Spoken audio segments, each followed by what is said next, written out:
Okay, so the tools you'll need to make the perfect cutout cookies starts with your dough, which should be chilled very, very hard.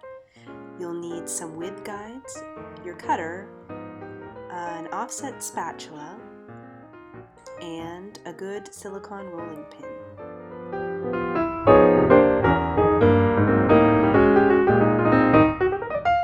My sugar cookie dough is delicious, and one of the main reasons it is because I use only 100% butter as the fat in my dough.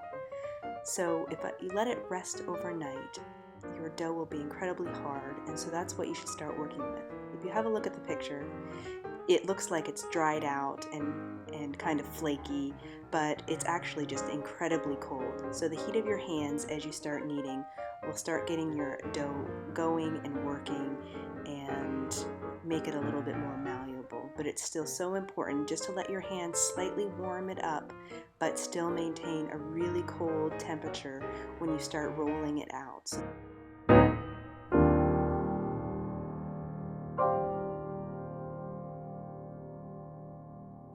When you go to roll out your dough, this is the time to use your width guides. By rolling the dough in between these width guides, you'll ensure that each one of your cookies will be the exact same thickness.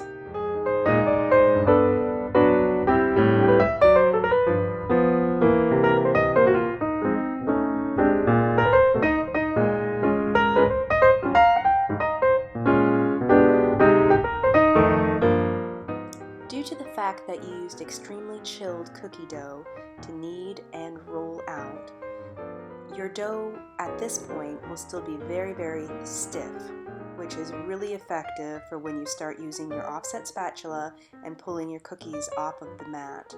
Your cookies will maintain their shape, they'll bend a little bit, but they'll simply go back to what they were as soon as they lay down on the mat. Once all your cookies are cut and transferred, take your cookies and put them in the freezer for approximately 15 minutes.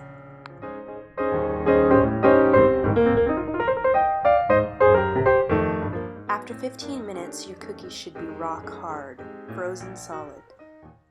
At this point, take them, move them around a bit, get them all evenly spaced, put them on a cookie sheet, and then pop them in the oven for however long your recipe dictates.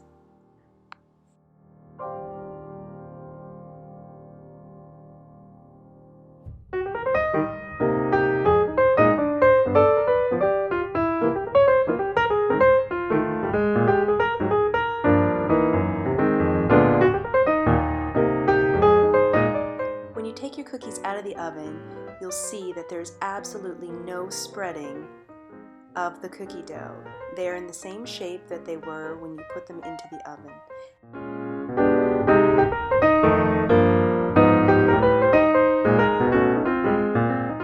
Let your cookies cool on the hot cookie sheet for approximately 10 minutes. Use your offset spatula and carefully remove them. As you can tell, the edges are still sharp and they're still the same shape and same size as they were before I put them into the oven. Let these dry completely on racks, and then they'll be all ready for you to start decorating. Thanks for watching!